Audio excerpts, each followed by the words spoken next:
इस वीडियो को डाउनलोड करके आप लोग फटाफट से अपने चैनल पर भी अपलोड कर सकते हो, क्योंकि मुझे नहीं पता मेरे चैनल से ये वीडियो कब उड़ा दी जाए, क्योंकि इस वीडियो में मैं इस पाखंडी धीरेन्द्र शास्त्री के पर्चे का राज आप सभी को बताने वाला हूँ। ये जो पर्चा है हमने उनको कुछ भी नहीं बताया, उन्होंने सब कुछ खुद ही लिखा है। और मैं उन मासूम भक्तों से हाथ जोड़कर माफी मांगना चाहता हूँ जिनका भरोसा आज टूटने वाला है। आपकी उम्र हमें लग जाए। राधे राधे हरे कृष्णा, मेरा ब्रेन ट्यूमर ठीक कर दो। ठीक हो गया।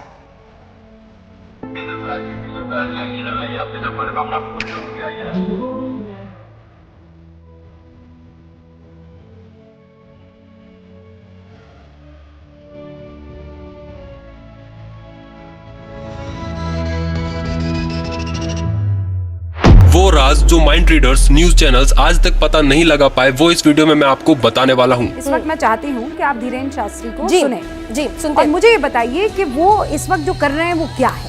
तो वीडियो में बस एंड तक बने रहना, सब कुछ प्रूफ के साथ बताऊंगा। तो आइए जानते हैं कि ना इनके पास कोई सिद्धि साधना है और लोग भी जेन्युइन आते हैं, तो फिर ये स्कैम होता कैसे है। वैसे तो इसके पीछे का रहस्य 2 लाइन में ही खत्म हो जाता है। अब लेकिन क्योंकि आपको पूरा कंसेप्ट नहीं पता, तो अब ये 2 लाइन समझाने में मुझे 4 लाइन ज्यादा बोलनी पड़ेगी, ताकि आपको अच्छे से समझ आ सके। तो वो 2 लाइन कुछ ये है। धीरेन्द्र शास्त्री आपके पर्चे में सिर्फ वही बातें लिखता है जो खुद आप उनके सामने बैठकर धाम पर बताते हो। अब इसका जो एक्सप्लेनेशन है उसे थोड़ा ध्यान से समझना, क्योंकि अगर आप इस मेन कंसेप्ट को नहीं समझ पाए तो ये राज आपके लिए जीवन भर एक राज ही रह जाएगा और इसके आगे आपको कुछ भी समझ नहीं आएगा। और समझ गए तो बिफोर टाइम पर्चे का रहस्य भी जान जाओगे। जिनको नहीं पता उनको बता दूं कि अक्सर दरबार में लोगों का भरोसा जीतने के लिए यह कुछ पर्चे पहले से बनाकर रख लेते हैं, और दरबार से किसी को भी उठाकर ले आओ, पर्चा उसी का ही निकलेगा। हम पहले से पर्चा लिख लेते हैं बिफोर टाइम, फिर आप जिनको लेकर आएंगे उन्हीं का ये पर्चा निकलेगा। और एक बात और बहन, आप लाएंगे उनको जिनका हमने पर्चा लिखा है।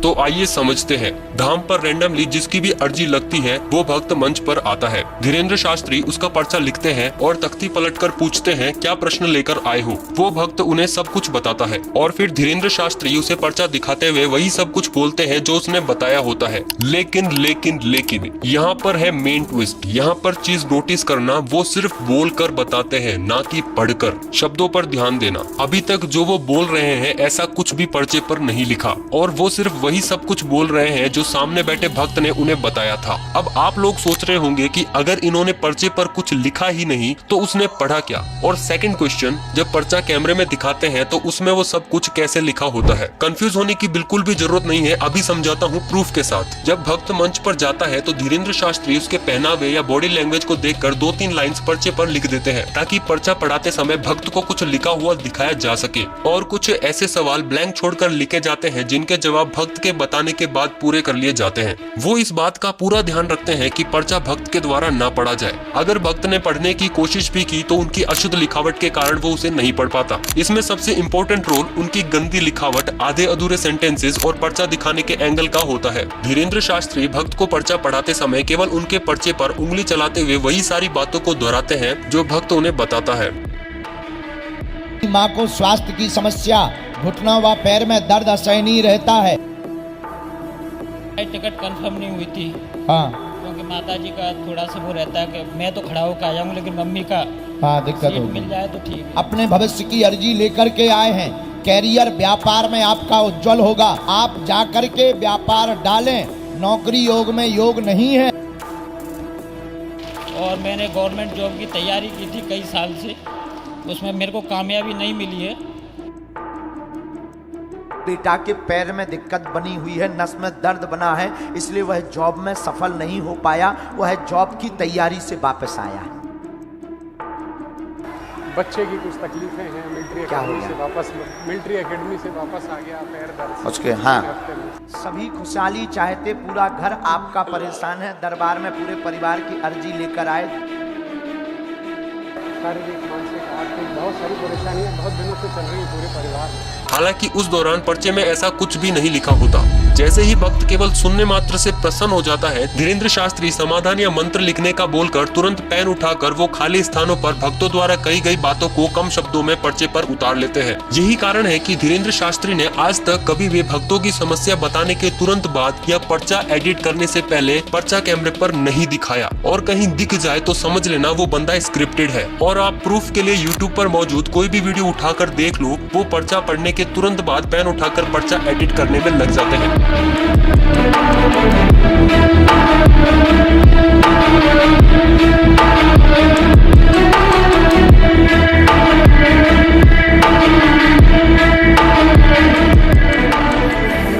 धीरेन्द्र शास्त्री उनके भक्तों को केवल वही जानकारी दे पाते हैं जो जानकारी उनके भक्त उनके सामने बैठकर बताता है। अगर भक्त के समस्याओं की एक लिस्ट बनाकर रख ली जाए और धीरेन्द्र शास्त्री के बने हुए पर्चे से मैच की जाए तो मैं दावे के साथ कह सकता हूं कि वो लिस्ट बिल्कुल भी मैच नहीं होगी। लेकिन शर्त ये है कि उस लिस्ट में लिखी हुई प्रॉब्लम्स का जिक्र धीरेन्द्र शास्त्री के सामने नहीं किया जाना चाहिए। धीरेन्द्र शास्त्री ने अपने कई दिव्य दरबार में पहले से पर्चा बनाकर लोगों और मीडिया को शौक में डाल दिया है, जिसे वो अक्सर बिफोर टाइम पर्चा भी कहते हैं। तो अगर आप पर्चा कैसे बनता है ये समझ पाए हो तो इसे समझना आपके लिए कोई बड़ी बात नहीं है। एक लाइन में बताऊं तो असल में धीरेन्द्र शास्त्री पर्चा तो भक्त की समस्या बताने के बाद ही लिखते हैं। तो उससे क्या फर्क पड़ता है कि पर्चा लिखने के बाद लोगों को बुलाया जाए या लोगों को बुलाने के बाद पर्चा खुलवाया जाए। तो अब मैं आपको प्रूफ के तौर पर कुछ ऐसी वीडियोस दिखाऊंगा जिसे देखने के बाद आपको सब कुछ क्लियर हो जाएगा। ये वीडियो काफी ज्यादा कंट्रोवर्शियल रही थी, जिसको सही साबित करने के लिए खुद बागेश्वर धाम सरकार ऑफिशियल ने ट्वीट किया था। ये लड़का भीड़ में बैठे अंधभक्तों से अलग और काफी ज्यादा बहादुर और बुद्धिमान है, लेकिन धीरेन्द्र शास्त्री सबके सामने इसे पागल साबित कर देते ब्रेन हैं। है तुम्हारा,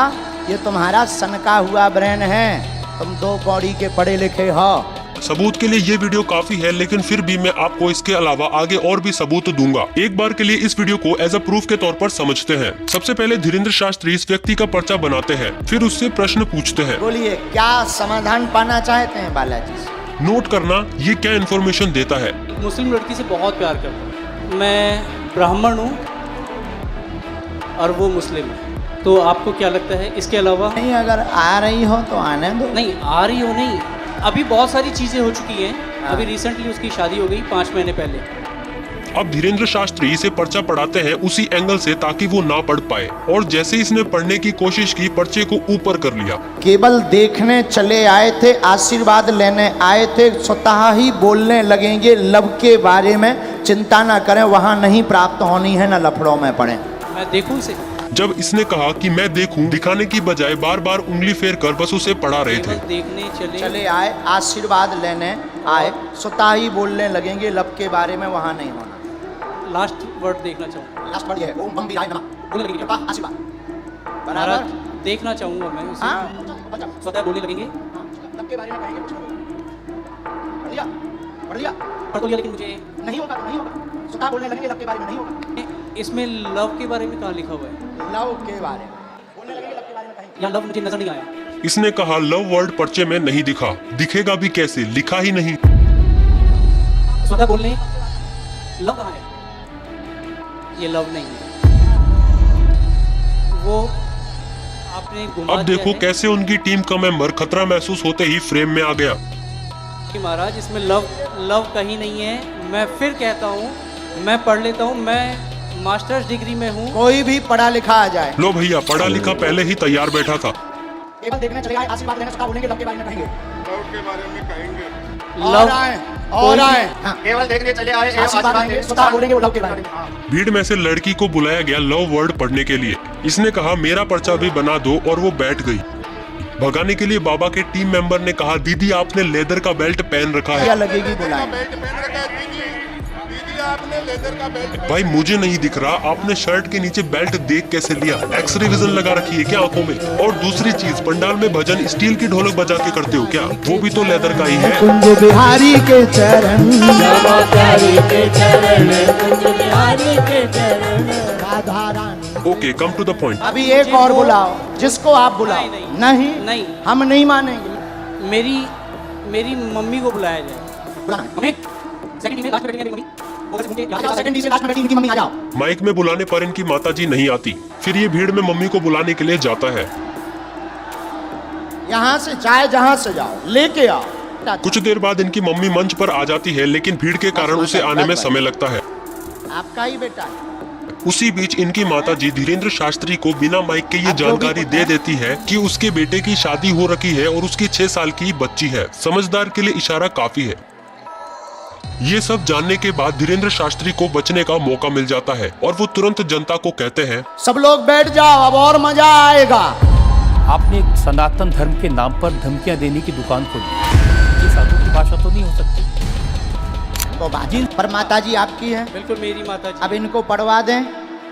क्या लिखा? माइक से। केवल देखने चले आए, आशीर्वाद लेंगे, स्वतः बोलने लगेंगे, लव के बारे में कृपा नहीं होगी। सबका लिखने का तरीका अलग होता है। धीरेन्द्र शास्त्री वही सारी बातें कॉन्फिडेंस से माइक पर बोलते हैं जो उनकी माताजी ने अभी अभी उनके सामने बैठकर बिना माइक के बताई थी। आप स्वयं शादीशुदा हैं, 6 साल की तुम्हारी बच्ची भी है, फिर भी तुम जो है उससे विवाह करना चाहते हो और उसके पीछे पड़े हो। पूरा घर तुम्हारे पीछे पागल और बर्बाद है दिन ना रात, और तुम्हारा दिमाग सनका हुआ है। और जनता को लगता है कि वो सारी बातें धीरेन्द्र शास्त्री ने सिद्धि से पता की है। अगर उन्हें ये बातें पहले से पता थी तो वीडियो की स्टार्टिंग में उन्होंने मुस्लिम लड़की के लिए ऐसा क्यों कहा? नहीं, अगर आ रही हो तो आने दो। नहीं आ रही हो नहीं। बट अब देखो मेन ट्विस्ट, जहाँ पर ये वो सारी बातें पर्चे पे लिखते हैं जो उनकी माताजी ने उन्हें बताई थी। तेरी शादी होगी क्या? उससे शादी नहीं होगी। मेरी उसको पहले ही मना हो चुकी है। हम दोनों ने पहले ही खत्म कर दिया है। और इसी के साथ लव वर्ड भी लिख देते हैं। और अब ये पर्चा कैमरे में दिखाने के लिए तैयार है। यही पर्चा लिखने के तुरंत बाद कैमरे पर क्यों नहीं दिखाया? और देख लो बॉर्डर के बाहर साफ बाद में लिखा हुआ दिख रहा है। अभी रुको, ऐसे मेरे पास बहुत सारे प्रूफ है जिसमें से 2 मेन प्रूफ और दिखाने हैं। अब सेकंड प्रूफ देखो। इस वीडियो का थोड़ा सा कॉन्टेक्स्ट मैं आपको समझा देता हूँ। अब ये लड़का पहले से लिस्ट बनाकर लाता है जो बातें इसे धीरेन्द्र शास्त्री से पूछनी है। इसका इंटेंशन बाबा को पकड़वाने का बिल्कुल भी नहीं था, बस ये भूल न जाए इसलिए ये सारी बातें पर्चे में लिख कर लाया था। जैसे ही धीरेन्द्र शास्त्री इससे पूछते हैं, प्रश्न पूछो, ये कहता है बालाजी को सब पता है। बालाजी को सब पता है। प्रश्न पूछो। और जैसे ही बोलता है पर्चा लाया हूं, पर्चा लाया हूं। धीरेन्द्र शास्त्री के फेशियल एक्सप्रेशन देखो। आप लोगों को परेशान नहीं होना है, सब चलता रहेगा। ये लाइन भक्तों के लिए बिल्कुल भी नहीं थी, बल्कि उनकी टीम के लिए मैसेज था। प्रश्न पूछो। बालाजी को सब पता है, क्या चाहिए? नजदीक आओ। पहले तो तुम बिल्कुल घबराओ ना, श्वास बढ़िया से लो। हम पर्चा उठाते हैं अपना। हमने लिखा, बहुत हैरान है, अपने पास एक जेब में पर्चा डाल करके लाए हुए हैं। बड़ी चालाकी से इस लड़के की जेब से पर्चा निकलवाते हैं, पढ़ते हैं, फिर बताते हैं। माइक उठाओ पहले जी। अब वो निकालो, खोलो उसे, खोलो जी। बोलो क्या चाहते हो बालाजी के चरणों? कर्ज मुक्ति जी। और पिताजी का स्वास्थ्य सही हो जी। जी। हमने लिखा, बहुत हैरान, पर्चा लाए, 3 प्रश्न मूल हैं, बाकी श्री राम जयराम आदि लिखा रखा है आपने। क्या बात है सर, क्या बात है सर।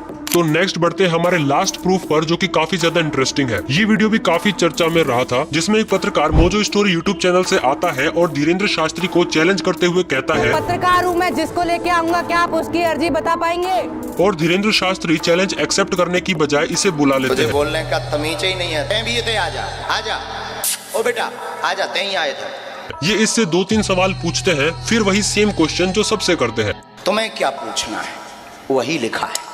हमें ये ज्ञात था तो जब हम दरबार में बैठे थे तब 2 पर्चे बनाकर हमने पहले ही रख लिए थे।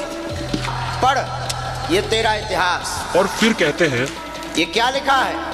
एक व्यक्ति परीक्षा लेने आएगा, बीच में टोकेगा, बदतमीजी करेगा, नालायक है, उसको बुलाने की आवश्यकता नहीं, ठिकाने लगा भी देना है आशीर्वाद। है ना शॉकिंग? पत्रकार आने वाला था, ये बात पहले से पर्चे में कैसे लिखी हुई थी, और इसके बीच में धीरेन्द्र शास्त्री ने पेन भी नहीं उठाया। बट कंफ्यूज होने की जरूरत नहीं है, जो काम धीरेन्द्र शास्त्री एंड में करते हैं वो काम इन्होंने पहले ही कर दिया, यानी कि पत्रकार के चैलेंज देते ही कर दिया था। मैं पत्रकार हूँ मैं, जिसको लेके आऊंगा क्या आप उसकी अर्जी बता पाएंगे? क्या हम तुम्हारे नौकरा बैठेगा? लगाओ अर्जी, सीताराम जपो। उसके बाद पत्रकार को बुलाया गया। आइए, इस क्लिप को ध्यान से देखो। कौन सी न्यूज है तुम्हारी? Mojo story Delhi. Mojo story Delhi. कौन सी? हाँ जी, कौन सी न्यूज? Mojo story Delhi. हमने आज तक सुनी ही नहीं है। और टीम मौजोस्को से आएगा। इससे ये साफ साबित होता है कि धीरेन्द्र शास्त्री भक्तों की बताई हुई बातों को ही दोहराते हैं। यहाँ पर चैनल का नाम मोजो स्टोरी है और धीरेन्द्र शास्त्री ने 3 बार पूछा, लेकिन उसके बाद भी उन्हें समझ नहीं आया, इसलिए मोजो इसको ही बोल दिया। लेकिन अभी तक चैनल का नाम पर्चे पर नहीं लिखा हुआ। एक सजेशन देने के नाम पर फटाफट चैनल का नाम लिख दिया। क्योंकि ऐसे भी लोग आते तुम्हारे लिए एक सजेशन भी दें।